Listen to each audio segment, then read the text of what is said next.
Doing a little welding project today. And while I was out here getting prepped up, I thought to myself, I should make this video and help anybody else out that's working on their own stuff.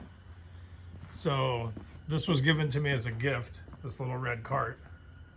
And I had a job assembling motorcycles out of crates. They'd come in the warehouse and we'd put them all together.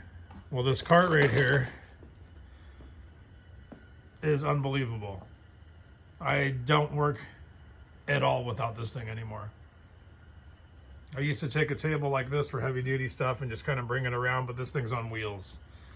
It's adjustable, it goes up and down. I can take my grinder, whatever else I feel like, and all my stuff.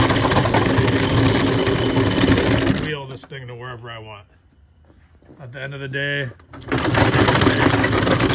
I wheel it and just push it right back in the garage.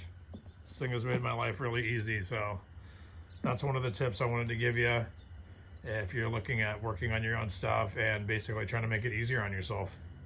Get a little cart like that, it's totally worth it.